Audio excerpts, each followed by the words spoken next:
This is my festive chicken and cranberry biryani. Now, I'm not saying to trade your Christmas roast with a biryani. However, Christmas Eve, maybe even Boxing Day with your leftover turkey. Let's get straight into the recipe for this very special biryani. Fry your onions until they start to caramelize before adding marinated chicken. I'm using 2 baby chickens which have been cut into 8 pieces each. And I simply marinated this using 2 biryani sachets. Use any sachet of your preference and marinate following the instructions on the back. It usually involves adding yogurt, lemon juice and ginger garlic paste. Wash your rice until the water runs clear, then allow it to soak for half an hour before boiling for just 8 minutes. Unfortunately, I couldn't find cranberries on their own, so I have raisins and cranberries mixed that I'm now going to separate out all of the cranberries into this pot.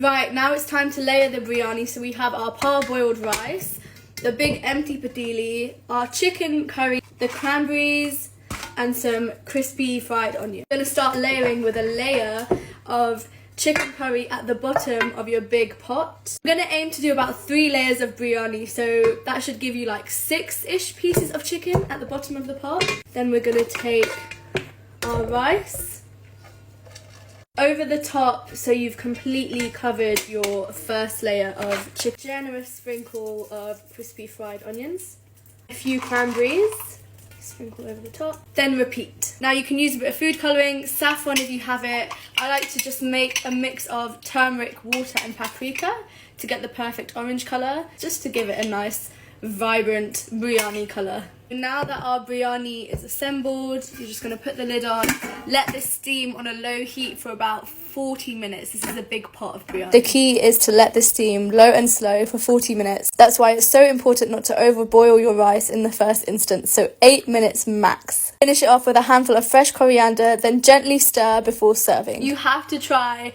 my take on a festive Christmassy biryani. It's delicious.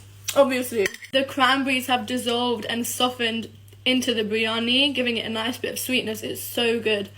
People ask me all the time what I do with all the food I cook. 1, I eat it. 2, I share it, of course, which is also an excuse for me to go and see my favourite person in the whole wide world. Unfortunately, he has no teeth, so he's not yet able to try the biryani, but you should.